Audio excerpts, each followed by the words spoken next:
Ladies and gentlemen, it's Sunday evening in Moscow, Russia. Welcome to the Sounding Off podcast with my usual criminal buddy, Kevin Mickelizzi, also known as American in Crimea, And west2freedom.com is his website. If you haven't been, just go find out more about it. Especially if you want to come visit Russia, because we want you to come visit Russia. Yeah. What say you, my friend? I've just been living in banking world lately, so that's kind of been a preoccupation with me lately, and the dog and his broken hip, of course.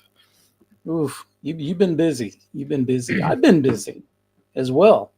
Shout out to Maria, Afro Lev, my buddy, and Raymond in the house. What's going on? And I want to give a special shout out to Afro Lev, Andy, because he is in the process of uploading a video to YouTube that we filmed yesterday. So it's an interview of yours truly about nonsense, as it usually is. Hey. But we had a good time. Since you're mentioning Andy. Go ahead. I've been meaning to schedule him, so maybe you and I should interview him next Saturday. Why not? Hey, Live. Andy, are you good to go with that? Let me know. Drop it down in the comments. Send us a message. Let us know. 62% on the upload. Yeah, So here's the situation with uploading videos to YouTube here in Russia is that you need a VPN, and VPNs are not created equal. Some work, some don't, some work better than others. And sometimes I have to upload, or I'll attempt to upload 5 or 6 times until I find the right VPN to give me the best speed to upload. But that's it. Welcome to Russia. Yeah, welcome to Russia. It's sanctions. What can I say? Yeah, But the reason the West will never defeat Russia in a war is because Russians are persistent. Ain't that the truth? So, may take you 5 days to upload a video, but it will get uploaded. It will get uploaded. 5 times going to FedSed to do paperwork, but it will get done. Yep. And hey, Andy, 8 p.m. next Saturday. If you're down for that, 9 good p.m. to go with that. I've had to adjust my schedule because my lovely wife, her 8 p.m. is now at 9 p.m. because they're in Canada and they changed the freaking clocks over there. Not a problem. So 9 p.m. I get next dinner Saturday. at either 8 p.m. or 10 p.m. And I prefer to eat earlier. Yeah, no, I hear you. All right. So hey, 9 we p.m., have got. Andy. We'll send you a PM on that. Yeah, you'll get all the details and try to be here too. Am I going to be here next Saturday? I think I am.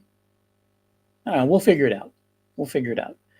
Anyway, our third partner in crime, our third idiot, this idiot, talked to him about it a few days ago when I had coffee with him. And I said, I'll send you an invite. And 5 minutes before we were supposed to go on, I remembered send him an invite. So he may join, he may not join. Who knows? Anyway, we've got some really cool topics to talk about, and Trump 2.0. What do you think, man? Trump 2.0 sounds kind of like Hoover Vacuum 2.0. Great promises, but I'm afraid it's gonna suck about as well as Hoover 1.0. So it's just going to suck, right? I think it's going to continue to suck.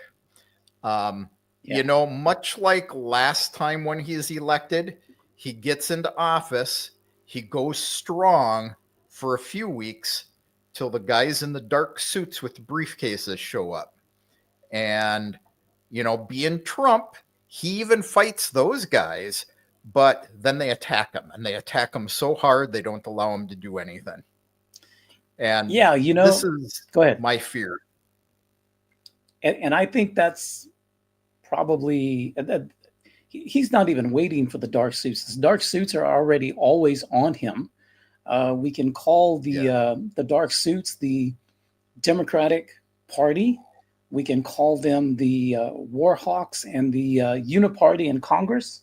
We can call them the establishment media. I don't even want to call them mainstream media, because you know who's mainstream media now?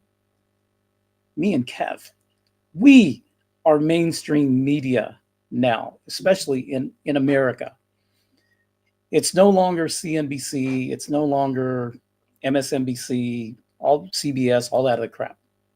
Fox News, CNN. Who still watches CNN, right? I watch CNN when I want to hear the lies that are being promulgated by the deep state. I go to CNN, and that's where I get that information. So, but we want to talk. One of the things I want to talk about tonight are Trump's selections for cabinet, and I see something really interesting happening. There's actually two different camps in his appointment selections, or at least this is what I see. On the one hand, on his domestic policies, all of those guys are MAGA First, America First candidates. You look at his foreign policy with the State Department and some of those appointments, and now we are looking at neocons, maybe neocon light in Marco Rubio, but neocon nonetheless. I think he's an imbecile, and I've got some clips that will prove how much of an imbecile he is. And so it brings up the question, because Trump has said from the very beginning on the campaign trail, we need to put an end to the Russia-Ukraine conflict. And I'm going to do it. I know how to do it. So, the art of the deal. Will he strike a deal with President Putin, with Zelenskyy? And what I mean striking a deal, you have to think about it. There's no deal to make. Okay? There's no deal to make, because the Ukraine conflict, the only reason the Ukraine conflict exists today, in other words, that it's still ongoing almost 3 years into this SMO. Good old US of A. It's funding. It's the constant funding. So if Trump wants to solve this, all he has to simply do is withdraw the funding, and it's over, essentially. Now, what does it look like after it's over? Well, that's some of the things that we can talk about, because that's where somebody like Marco Rubio might come in to play. But to end this war, it's very simple. Just shut off the spigot. Well, reality is it doesn't matter what neocons he puts on his administration. The only thing that the United States can do to end this special military operation is end funding. Correct. They've made the proposal to Zelenskyy that he's going to need to cede territory and sit down to negotiate, and he's basically given Trump the finger. I saw a statement from him, I don't remember if it was yesterday or earlier this morning, where he said, we are an independent nation and Donald Trump is not going to tell us what to do. Well, yeah, until they withdraw the funding. But is the United States going to be able, will anybody in the U.S., his appointments, him, anybody, be willing to just cut off funding and let it go at that? Because reality is none of the other things Trump is proposing is Russia going to go along with. Russia is not going to cede half of the Donetsk Oblast. He's not going to cede half of Kherson. You know, he is going to take those entire oblasts. He wants the guarantees of no NATO ever, not just 20 years. So it's not a workable plan anyway. Now, this is where negotiations come in, which Trump, with his buddy Elon Musk, you know, could probably, as businessmen, help a little bit. I think they could negotiate with Putin, which would look sort of like, well, this is what we proposed. What do you suggest, Vladimir? Well, how about you give us all of those territories, all of them that we have included into the Russian Federation? Well, how about if we cede Crimea? Yep. And all of the oblasts we've taken into the Russian Federation. Well, how about 20 years of no NATO? Yes, plus another infinity of no NATO. You know, it's a one-sided negotiation any way you look at it at the moment. Have you seen what they've been doing on the front line the last 48 hours? Yes. I mean, and they came in heading south from Russian territory up next to Belarus. So that entire front line, they're moving. Yeah, and it's moving quick. Soldiers in there somewhere. It's moving quickly. So let's somebody, well, not somebody, it's something that I came up with. I was saying, you know, it sure seems like, you know, Trump wants to drain the swamp. So he's plucking them right out of Congress and straight into his administration, especially with this tool named Marco Rubio, who, by the way, his parents, I believe, well, he himself, he was born in Cuba, but they came from Cuba to the United States before Fidel Castro's reign. So don't forget about that. But anyway, I'm going to play a small clip from Marco Rubio. I don't remember the date on this, but just listen to what he has to say about what's going on in 404. I do know there is no way that the Russian Federation takes Ukraine, all of Ukraine, half of Ukraine, and that was Putin's goal from the beginning, was to carve it up into half, at least half the country, including Kyiv. That's not going to happen. That's not going to happen. On the other side of it, we have the reality of it is that Ukraine is small compared to Russia in terms of size and its ability to bring scale, its ability to force conscript people. So neither kind. This is, I'm just being honest, and you know, in the past I have tried not to talk about this publicly because I thought it undermined the leverage that Ukraine had. But now it's the reality.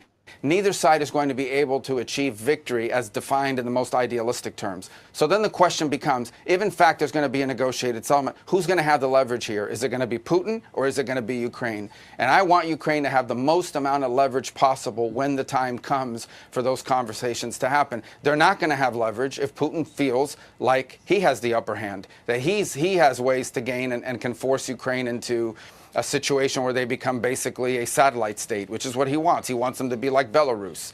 He wants to keep territory, and then whatever's left over of Ukraine, he wants it to be a country that is forced to remain neutral and that in his orbit and sphere of influence. So I want Ukraine to have the most amount of leverage. And to do that, we have to help them. And I'm in favor of doing that, but we have to first take care of our country. So yes, I believe that we should help Ukraine, but only after we help America through our border.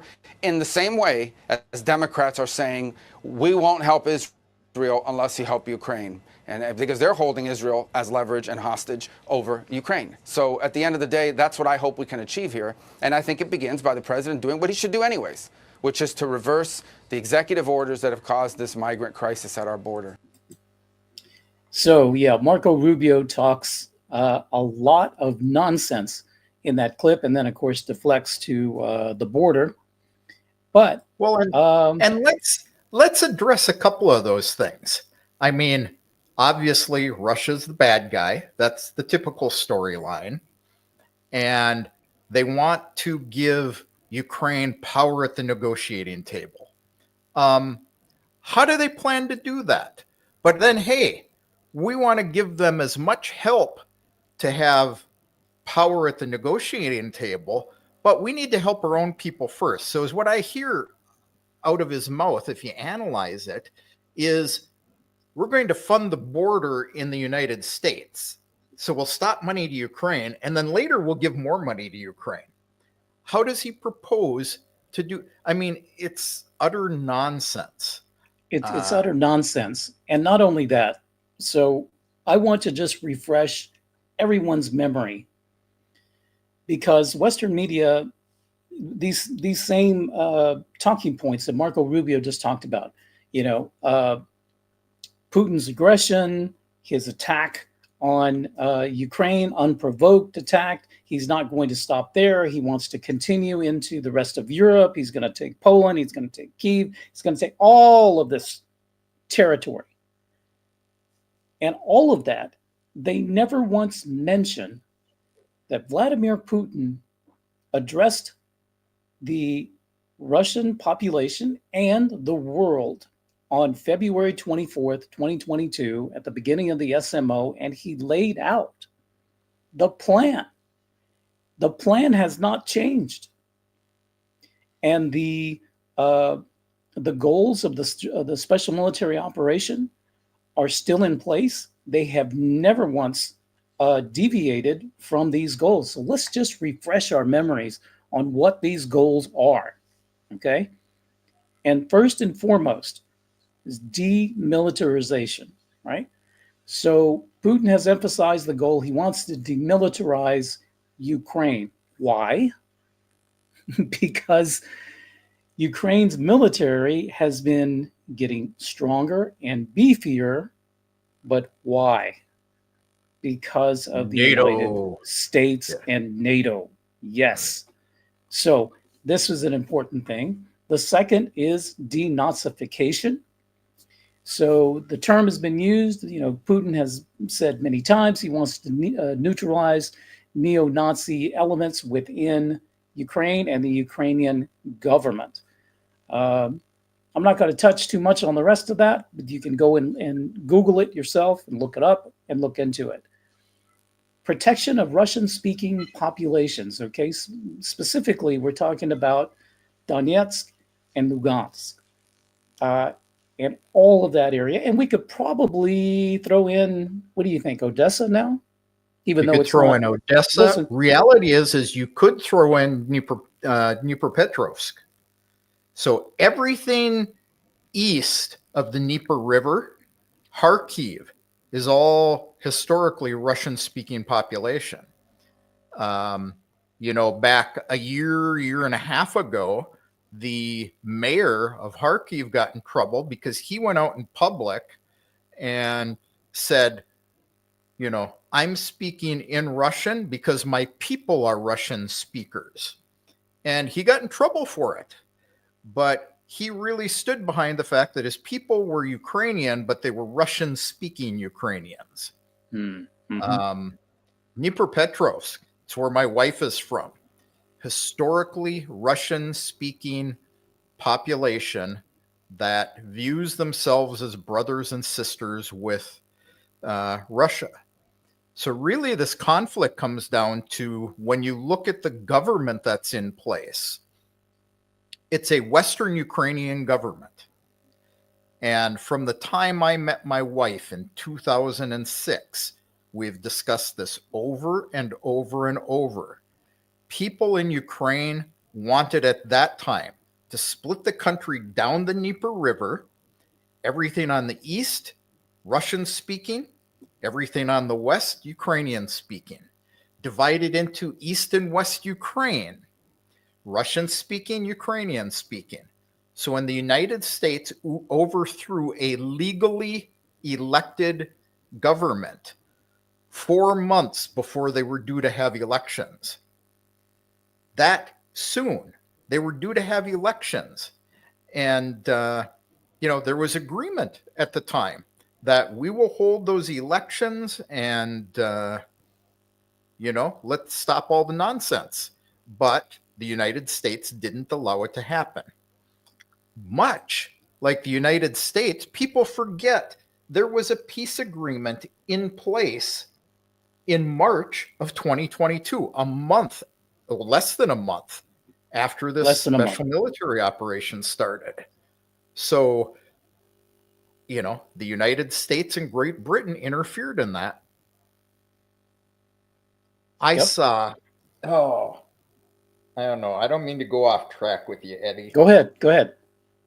You know, you're talking about what the mainstream media, all these talking points we're hearing from these people. I actually ran across 2 sellers of gold in the United States. And what was their focal point? Russia's bad. Our economy is being split by Russia, and sanctions that we applied against Russia are harming us. So buy your gold now. And I heard about the illegal invasion of Ukraine, the annexation. I heard about how the European Union brought Russia out of depression in the 1990s. It wasn't the European Union, it was Putin. And, you know, Russia cut off the gas to Europe. They used it as so all of this, it's even in the advertising now. All these talking points. Incredible how it's been forced on Americans and folks on the West who don't have, I guess, the time to go and do their research, because right here, ensuring neutrality. Okay, another goal is to ensure that Ukraine adopts a neutral status, which means that it stays out of any alliances like NATO. And then, of course, we want to keep NATO at bay. So, a couple of interesting points, but people forget that the goals of the special military operation have been public from day one and readily available on the internet. In fact, you know where I pulled this stuff from? I just went to Grok, which Grok is X.com's Elon Musk. Former Twitter, Elon Musk, his AI machine. And I just put in, what are the stated goals for the special military operation? Boom, right there. So you know, it is the least liberal-leaning AI out there. It really is. It really is. It's the only one where you can go out there and say, generate me a picture of Vladimir Putin and Donald Trump, and it will generate real likenesses of them. However, and I just have to say this for our audience, since I already showed this to you, go out to Grok and tell it to generate a picture of Olaf Scholz and Vladimir Putin. And 100% of the time, it gives you Scholz looking like Vladimir Putin. Crazy. But, and in fact, they just had a phone call a couple of days ago. Yeah.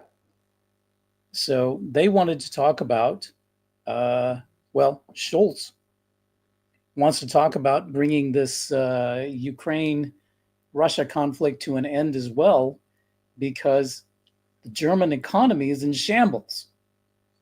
And guess what they need? They need energy. They need energy, yep. They need energy, but here's the deal. Nord Stream 2 is still there. It was completed, but never activated because Germany wanted to virtue signal to the West, and so they never opened it up.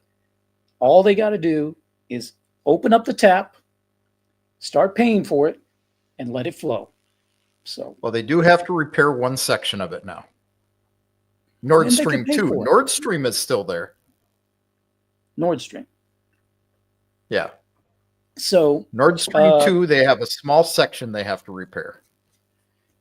It's still there, but it's just up to them. And whether they want to do it or not, that's their deal. And to get Nord Stream up and running, they actually have to return the gas pumps for the pumping stations that Russia sent to Siemens in Germany to be repaired, that Siemens in Germany sent to Canada Siemens to be repaired, and then the Siemens in Canada said, we can't return it because of sanctions. But it's Russia's fault that Nord Stream doesn't operate under the lies of faulty equipment. Absolutely, absolutely. Yeah, so I want guys, to address something Edelwolf said here. Go ahead. We're talking about Minsk. He says Boris Johnson mostly yes. Reality is, Edelwolf, Boris Johnson was the puppet who was played by the USA puppeteer. He would not have interfered in that without the approval of the U.S. administration. Probably Newland. Likely and Newland. Blinken. So Newland, Blinken, and Nod.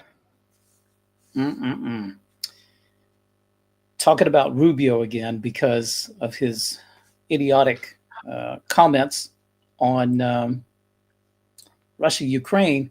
Let's kind of just refresh and see what the boss had to say about this guy. Marco Rubio is a total lightweight who I wouldn't hire to run one of my smaller companies, a highly overrated politician.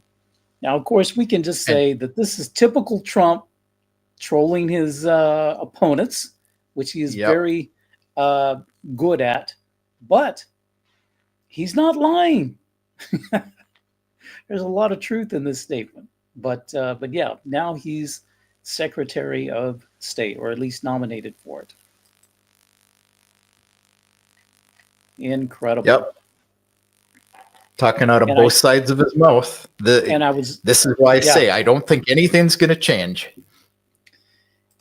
And then I read this on X as well.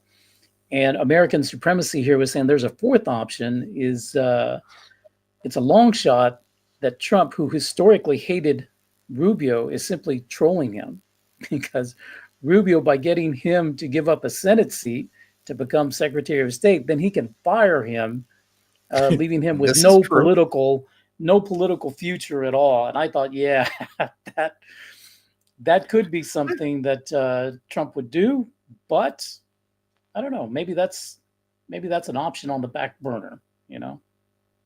Yeah, because I'd like to see that. The day that he is appointed and gives up his Senate seat, I can picture Trump going, "You're fired. You're done. You're out." Why? Because you're a political lightweight, and I wouldn't hire you to run any one of my smaller companies. Yeah, freaking incredible. So this is Marco Rubio. Now the thing is that of course Trump is the boss, right? He's president, so he gets to dictate what the policy is going to be, and then his secretaries will, how shall we say, implement these policies. And if they don't, well, they can be fired.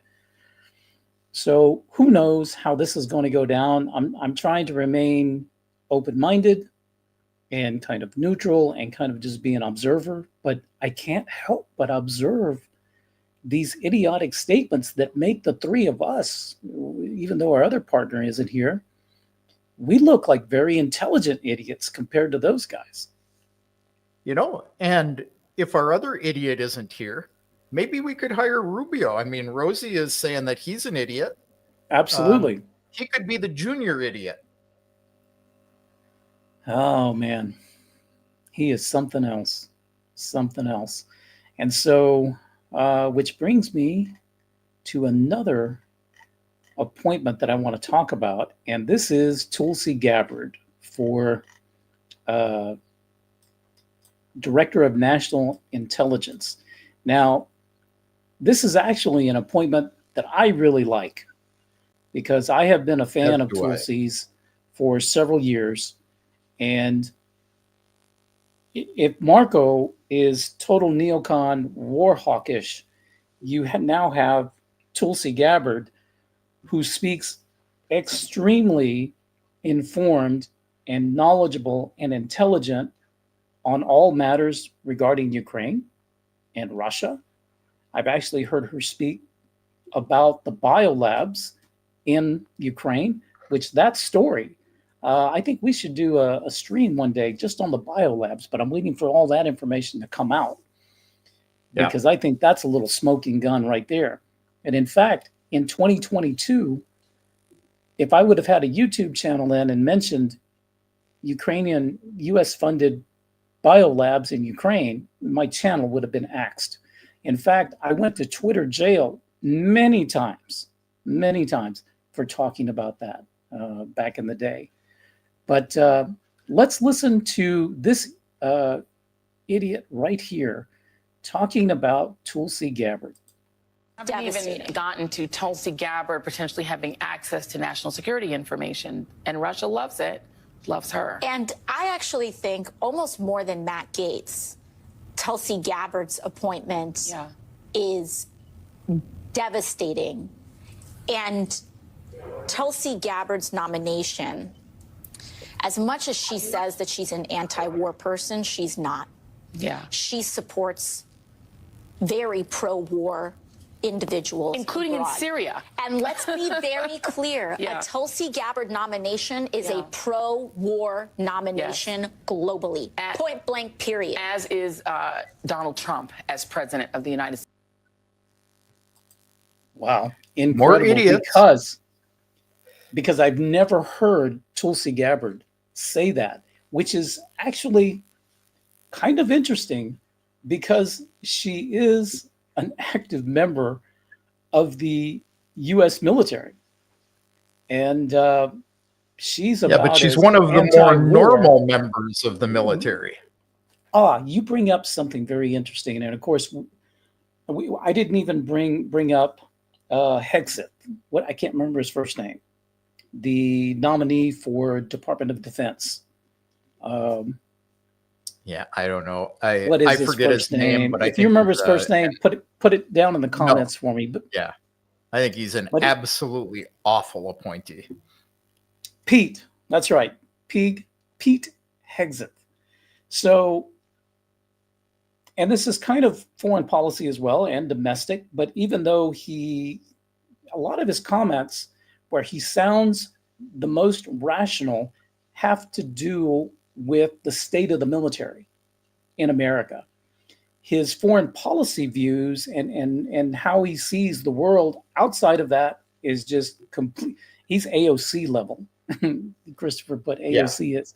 He's AOC stupid when it comes to how to employ the military out in the world. But there's a couple of things that I've noticed. So you have Tulsi Gabbard, Lieutenant Colonel in the either Army Reserves. Hegseth, I believe, is no longer in the National Guard, but he held the rank of major. So low-level officer appointments rather than generals. So you have like Department of Secretary Austin, okay, retired general. What's he doing with the Department of Defense? You know, Mark Milley, the chairman of the Joint Chiefs, made it more woke than it's ever been. I mean, who would have thought of this about the U.S. military? So I see. You mean Trump all these guys that? You mean all these guys who are sitting on the boards of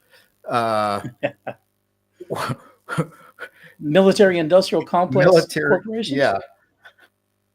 Earning millions? Yeah. Absolutely. Absolutely. So I have to give Trump credit. He brings in junior officers that have a different mindset than the 3 and 4 stars that are usually hired for these positions. So they have a different viewpoint. They have more operational experience than the managerial supervisory experience of the generals. So this is going to bring a different perspective to these agencies. So at the moment, I'm still holding out. Colonel McGregor, definitely. I hoped that Tulsi would be named in the administration. She was. And Colonel Douglas McGregor, I will hope that he plays a part in this organization. Now, here's something interesting. You've got Hegseth, who Colonel McGregor will probably run circles around as defense secretary. But what if Colonel McGregor is appointed as undersecretary for maybe strategic operations or whatever you want to call that, right under him? That could help because he could be an advisor.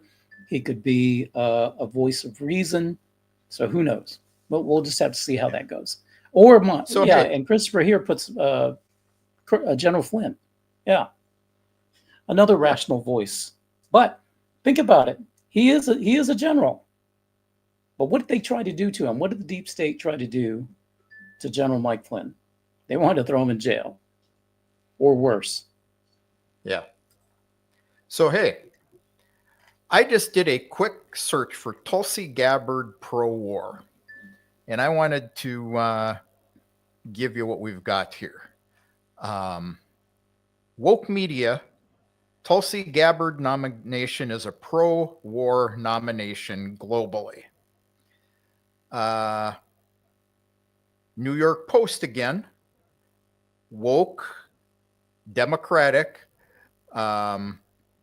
Tulsi Gabbard is someone who's met with war criminals, violated Department of State's guidance, and secretly, clandestinely went to Syria and met with Assad, who gassed and attacked his own people with chemical weapons. Something that's been disproven. So, if we look at the media that is pro-democratic, they all claim that she is pro-war. Yet, look outside the United States. Israeli news. Tulsi Gabbard pushes no war agenda. Another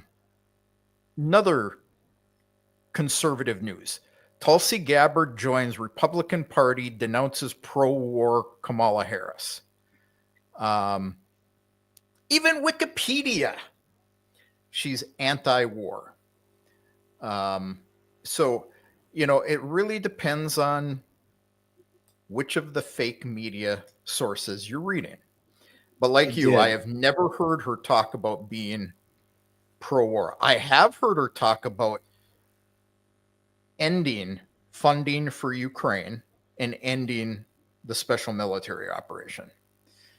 Now, Tulsi, I did find many clips where she talks specifically about Russia-Ukraine and the reasons for the special military operation. Let me tell you, she's very informed. She understands the situation. However, the clips were from Joe Rogan and the other one was from Tucker. And YouTube just doesn't like me to use those clips, so I just avoided it. But I do have one clip here that I want to show you. It's really maybe about 2 minutes long. And just listen to Tulsi talk about Zelenskyy and democracy in Ukraine. Our own leaders have lionized him and made this whole war about, well, we have to defend democracy and freedom in Ukraine, or else democracy and freedom in the world will be assaulted or attacked. Well, let's look at what kind of democracy Zelenskyy is leading in Ukraine. He not only jailed his political opponents very, very, very early on, he banned their entire political party. There are so many different, he shut down any media that was not controlled by him and his government, essentially. So no free speech, no room for any political opposition. And then he went after religion. No religious freedom in this country. He shut down the second largest Christian church in that country. And for what?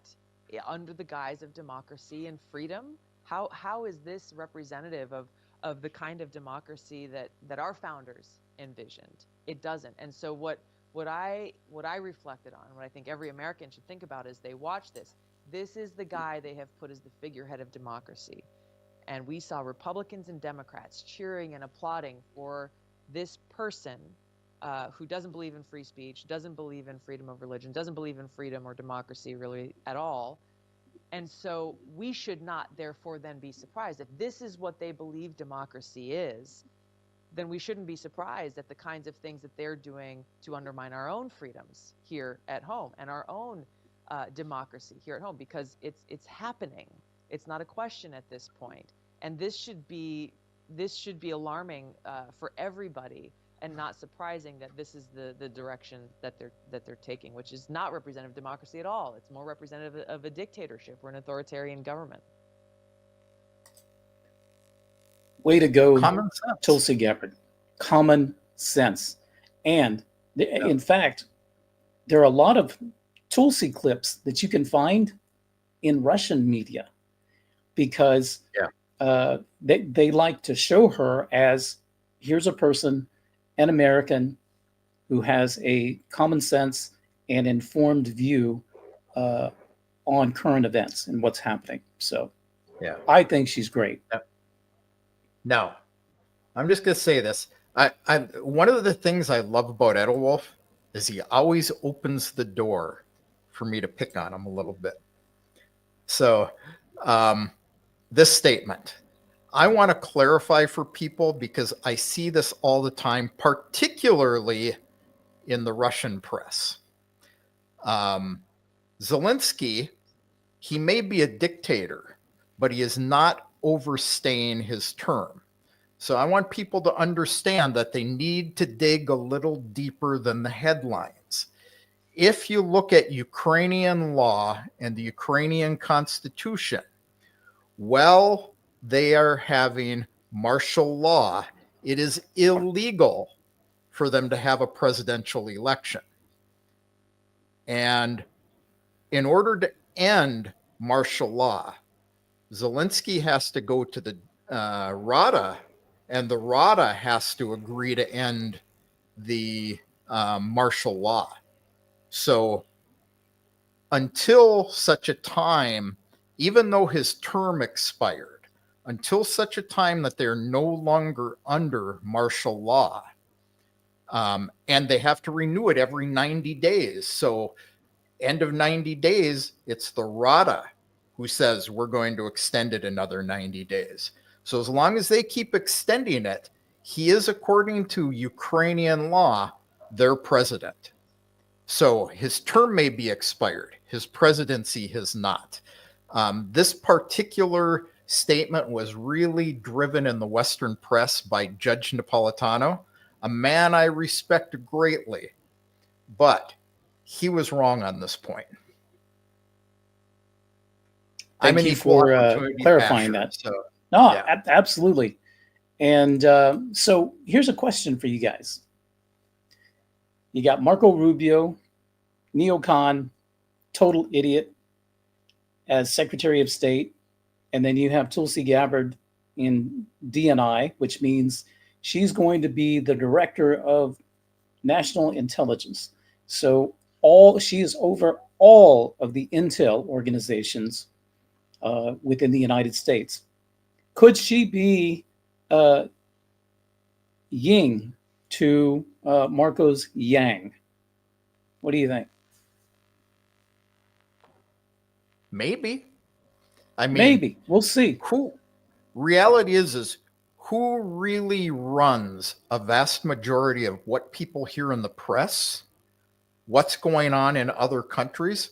It's the intelligence agencies. The intelligence agencies. Absolutely. Yeah.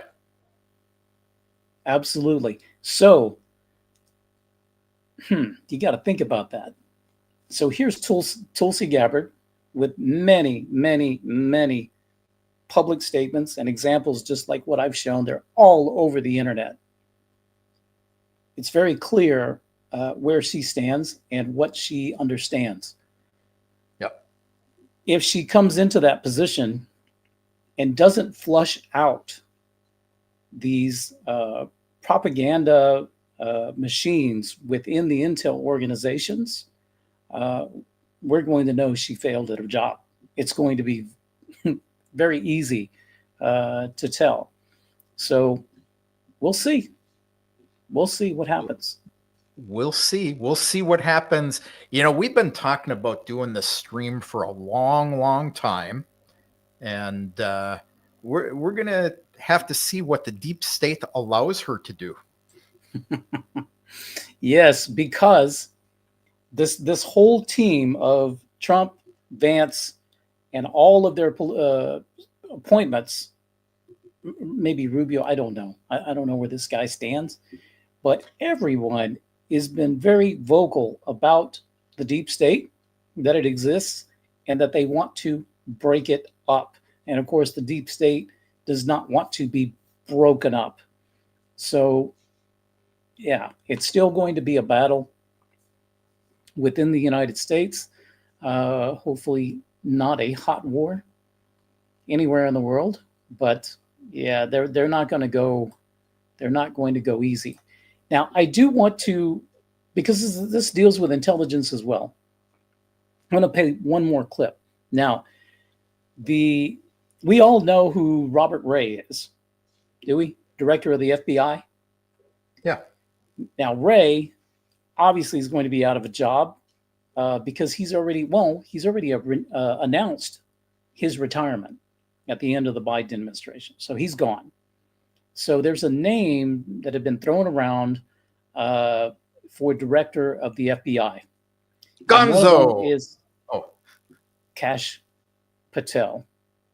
Now, and I wish I had his bio here, but I don't. But he has something very interesting to say that I want you to listen to when he's talking about the FBI. And here we go. Footprint has gotten so freaking big, and the biggest problem the FBI has come out of its intel shops. I'd break that component out of it. I'd shut down the FBI Hoover building on day one and reopening the next day as a museum of the deep state. And I'd take the 7,000 employees that work in that building and send them across America to chase down criminals. Go be cops. You're cops. Go be cops. Go chase down murderers and drug dealers and violent offenders. What do you need 7,000 people there for? Same thing with DOJ. What are all these people doing here? Looking for their next government promotion, looking for their next fancy government title, looking for their parachute out of government. So while you're bringing in the right people, you also have to shrink government. Wow. These guys are fire-breathing mavericks that... He's a guy that it sounds like Trump would love because he's willing to say such things. But you mentioned his bio. I pulled it up here. American attorney, children's book author. And he served as the chief of staff to the U.S. Secretary of Defense under Trump. He's worked at the National Security Council and the House of Representatives. He was previously a federal a federal public defender and a federal prosecutor working on national security cases and a legal liaison to the U.S. Armed Forces. So he has a knowledge of the FBI, how they work, but will he be allowed to do such things? You know, let's remember what allegedly happened to Kennedy when he allegedly was going to shut down the CIA. Yeah. Is it a similar thing, or will something actually come from it? I'm a skeptic. Sorry. I don't know. I'm just hoping. They've talked about it. Trump has said that he will release the JFK files on day one. So let's see. We'd definitely like to see what's in there. Of course. You know, it's always great when they're, out there being proponents of getting the jobs that they have to, most of them can't be appointed. They actually have to be accepted by, Congress. Now, we have a big fight going on in Congress over who's going to be who's going to, I have, congressional head in mind, whatever they call I'll look it up here. Yeah, him. Two idiots. Senator Thune is who we're talking about. And he is now the Senate leader. What? Senate Majority Leader. Thank you. Senate Majority Leader. Yeah. Yeah. Yeah. He can make all the appointments he wants, but they still have to be confirmed. In fact, some of them are already in front of Congress being interviewed. So, what's going to happen in the Senate right now? Yeah, we don't know because Thune is supposed to be McConnell 2.0. So, yeah. And we already know where Trump and McConnell would always butt heads. And, McConnell should just come out. Well, first of all, he just needs to retire. Just be gone. And I heard he's not going to run for another term. But guess who's coming back for another term? She wants to run again, and that's Nancy Pelosi. Can you believe that? She's well beyond retirement age. I am Grandma not wants only to come for back. Term limits. I'm for age limits on politicians. How old is Pelosi right now? Nancy, I think she would be 86 when she takes 86 or 87 when she would take office in her next term. Yeah, she was born in 84 years old right now. So older than they claimed. They were talking about Biden being too old to run for office. She's older than him. Yep. Yeah. Just incredible. Yeah, I'd put her and the North Carolina guy. Lindsey Graham. Yeah, Lindsey Graham. I'd put both of them on the chopping block. 80 years old. Sorry, your term is over. I would like to see Rick Scott be Senate Majority Leader. I think he is the best bet in what's going on right now. And I don't know he's the best, but he would be the best of what they're offering. Yeah, and he just didn't get the support that they thought he would have, or obviously the support that they wanted him to have. He came in third. But was that because he wasn't supported, or was that because of behind the doors pressure? It was probably behind the doors pressure. Obviously. Yeah. Obviously. Yeah. Because, yeah. And Thune should have just come right out and made a statement right away after he was selected and said, we're here to help President Trump advance his agenda. We're going to work with him. We're going to do what we need to do to get these Senate or these appointees confirmed.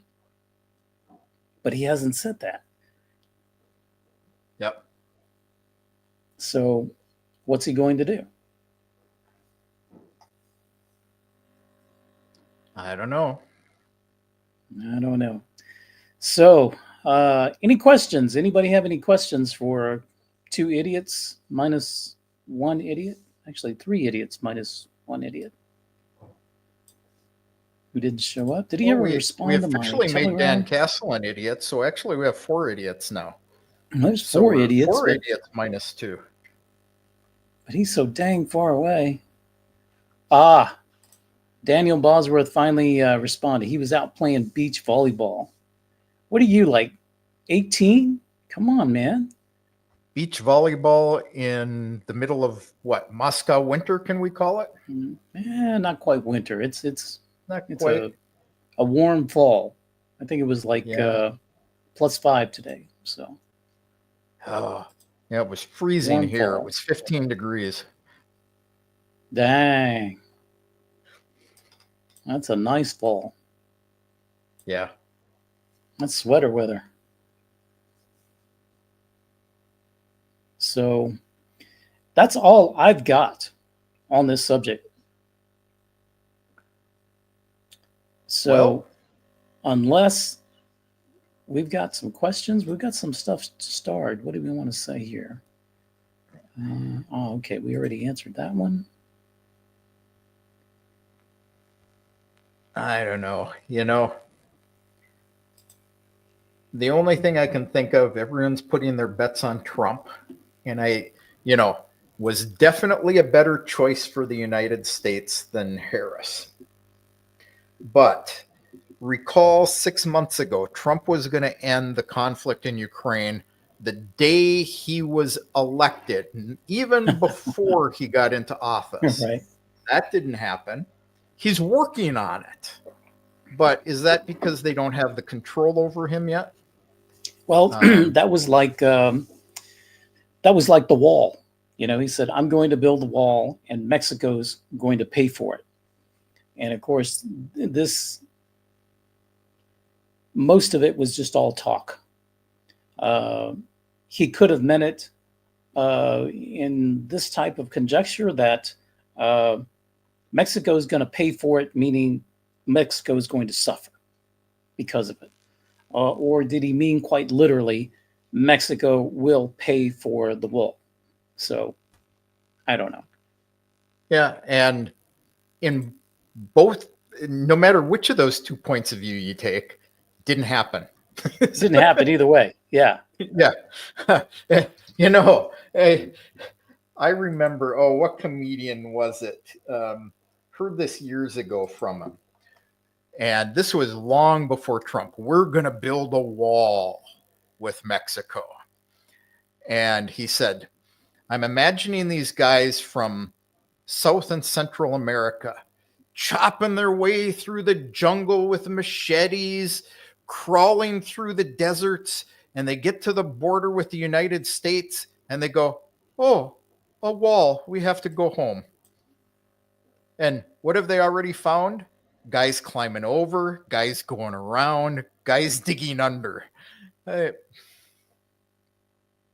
Yeah. Don't know what's going to happen with that. But I am hopeful for the future. We'll see. We'll see. Maybe I'll put a poll up on, I don't know. Can I do polls on Telegram? I don't know if I can do that or not. You can do polls on Telegram. You have premium, right? Yeah. You can do polls. I might just do a poll there, or maybe also on YouTube, and just see, I don't know, gauge the temperature of what's going on. Oh man, this guy right here, Homan, gonna be a beast. Yeah, Tom Homan for Border Czar. Definitely. Yeah. He's one tough hombre. A lot of people bad mouthing him. He'll be awful. Doesn't know what he's doing. I think he's a good choice. He knows exactly what he's doing. I actually met Tom Homan at a Trump rally where he was present as well. And we had a bit of a conversation. And in fact, of course, he had served in Border Patrol and I was with Texas DPS, but we worked in different areas of the state of Texas and obviously in different times. But there was so much commonality because we understood the job of each other. And I understood immediately that this guy, he's a cop's cop. He really is. He knows, let's just be honest, he knows his shit and he knows the border. This is his baby. So I think he's for the right man, for the right job at the right time. So we'll see.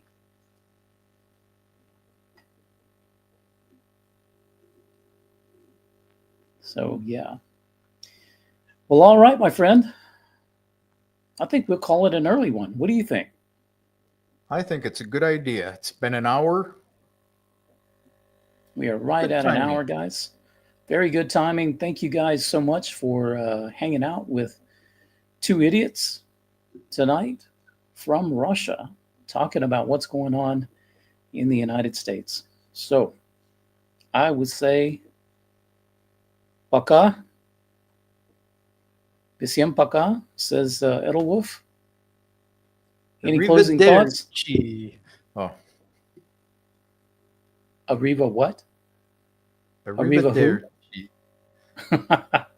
All right, guys. We will see you next week. Good Lord willing. Here we go. Holy cow, Batman.